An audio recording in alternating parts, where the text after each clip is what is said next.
사랑하는 여러분, 오늘 우리의 삶을 잠시 돌아보는 시간을 갖고자 합니다. 혹시 때로는 보이지 않는 벽에 가로막힌 듯한 답답함을 느끼신 적이 있으신가요? 가족이나 소중한 사람과의 관계가 어딘가 모르게 삐걱거리고 신앙생활은 제자리를 맴도는 듯한 느낌을 받으신 적은 없으신지요? 마치 맑은 공기가 들어와야 할 창문이 굳게 닫혀버린 것처럼 하나님의 은혜와 성령의 바람이 우리 삶에 닿지 못하는 것 같은 순간들 말입니다. 오늘 이야기가 누군가에게 큰 은혜가 될 것이라 믿으신다면 잠시 시간을 내어 이 말씀을 공유해 주십시오. 하나님의 말씀을 전하는 것은 사랑의 씨앗을 심는 가장 귀한 일입니다. 구독과 알림 설정을 통해 삶의 지혜와 평안을 얻는 이 귀한 여정에 늘 함께 하시길 축복합니다. 성경에는 리워야단이라는 존재가 등장합니다. 욥기 41장은 이 존재를 아주 상세하게 묘사합니다. 단순히 신화 속 바다 괴물이 아닙니다.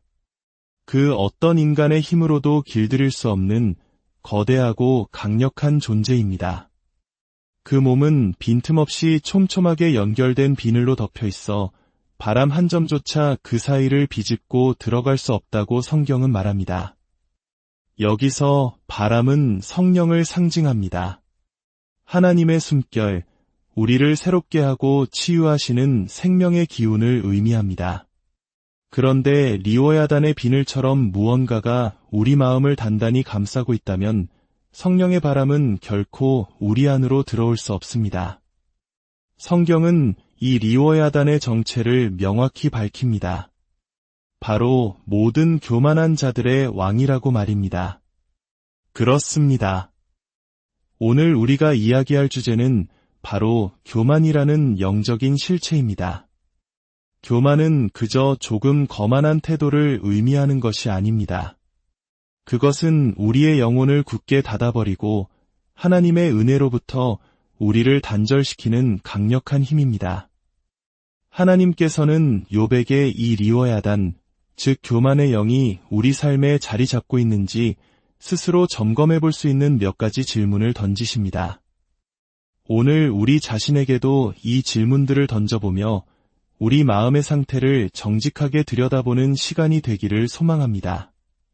첫 번째 질문입니다. 그것이 너에게 간절히 기도하겠느냐? 교만의 가장 확실한 증상 중 하나는 기도의 필요성을 느끼지 못하게 되는 것입니다. 삶이 순탄할 때, 내 힘으로 모든 것을 해결할 수 있다고 믿을 때, 우리는 무릎 꿇는 법을 잊어버립니다. 마치 한국의 옛 속담처럼 개구리가 올챙이 적 시절을 기억하지 못하듯 우리는 하나님의 도우심 없이도 괜찮다는 착각에 빠집니다. 내가 할 수 있어, 이건 내 문제야라고 생각하며 하나님의 도우심을 구하지 않는 그 마음, 그것이 바로 교만의 영이 우리 안에 속삭이는 소리입니다. 기도의 문이 닫히기 시작했다면 우리는 영적인 경고등이 켜졌음을 알아차려야 합니다.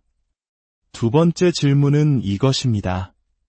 그것이 너에게 부드러운 말을 하겠느냐? 교만은 우리의 언어를 통해 드러납니다.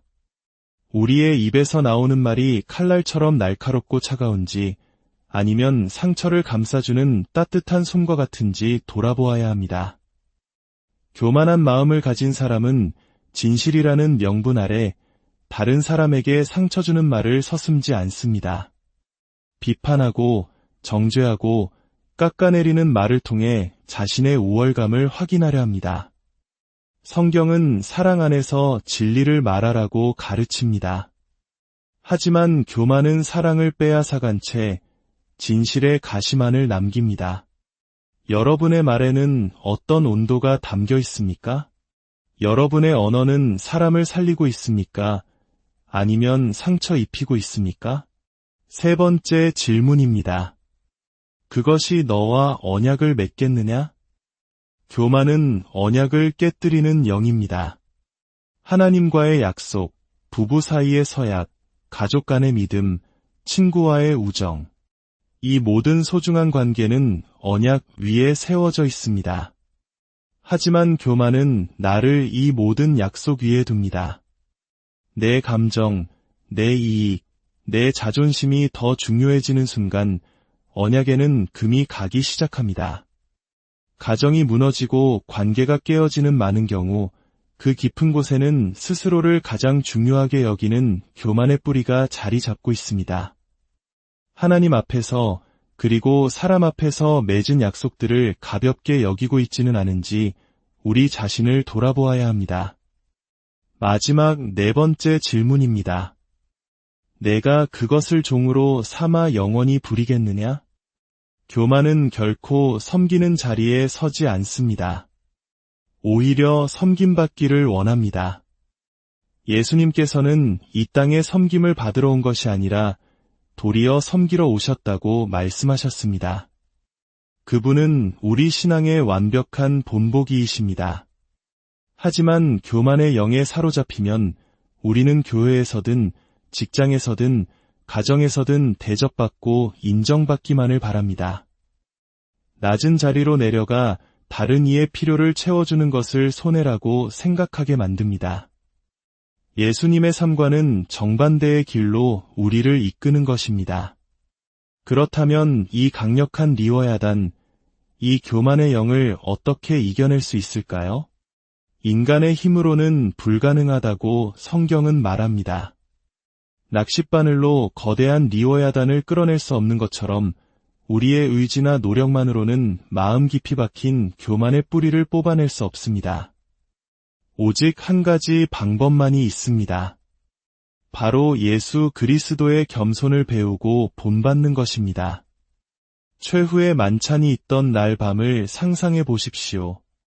예수님께서는 식사를 마치신 후 조용히 일어나 겉옷을 벗으셨습니다. 그리고 수건을 허리에 두르시고 대야에 물을 담아 제자들의 발을 씻기기 시작하셨습니다. 스승이 제자들의 발을 씻기는 것은 당시 문화에서는 상상할 수도 없는 일이었습니다. 가장 낮은 종이 하는 일이었습니다. 더욱 놀라운 것은 예수님께서 당신을 배신할 유다의 발도 똑같이 씻겨주셨다는 사실입니다. 곧 당신을 팔아넘길 것을 아시면서도 그 더러운 발을 씻어주시며 사랑과 용서의 본을 보여주셨습니다. 당신을 3번이나 부인할 베드로의 발도 씻겨주셨습니다. 이것이 바로 교만을 이기는 하나님의 방식입니다. 힘으로 억누르는 것이 아니라 가장 낮은 자리로 내려가는 사랑과 섬김으로 교만의 견고한 비늘을 꿰뚫는 것입니다. 우리 가정에, 우리 교회에, 우리 관계 속에 바로 이 예수님의 마음이 필요합니다. 내가 옳고 내가 틀렸다고 따지기 전에 먼저 무릎 꿇고 상대의 아픔과 상처라는 더러운 발을 씻어줄 수 있는 용기가 필요합니다.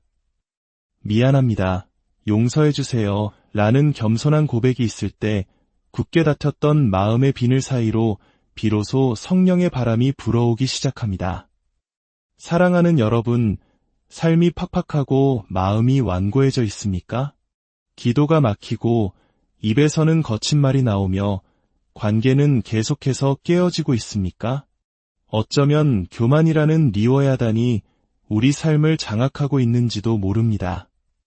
하지만 소망이 있습니다. 이사야서 27장은 이렇게 약속합니다. 그날에 주께서 그의 견고하고 크고 강한 칼로 날랜 뱀 리워야단 곧 꼬불꼬불한 뱀 리워야단을 벌하시며 바다에 있는 용을 죽이시리라. 하나님께서는 당신의 강력한 말씀의 칼로 우리의 교만을 깨뜨리실 수 있습니다. 우리가 스스로를 낮추고 주님 앞에 엎드릴 때 주님은 그분의 갈고리로 우리 안의 교만을 끄집어내시고 그 자리에 겸손과 온유의 영을 부어주십니다. 이제 우리 모두 마음의 제단 앞으로 나아갑시다. 그리고 이렇게 기도합시다. 하나님, 제 안에 있는 이 완고함을 당신의 능력으로 깨뜨려 주십시오. 기도하지 못했던 저의 게으름을 용서하시고 거친 말로 상처 주었던 저의 입술을 정결케 하여 주십시오. 깨어진 약속들을 회복시켜 주시고 섬김받기보다 섬기는 예수님의 마음을 제게 부어주소서. 겸손한 자에게 은혜를 베푸시는 우리 주님의 사랑이 여러분 모두와 함께 하시기를 축복합니다. 굳게 닫혔던 여러분의 삶에 성령의 신선한 바람이 불어와 가정과 관계 속에 새로운 생명과 치유가 넘쳐나기를 간절히 기도합니다.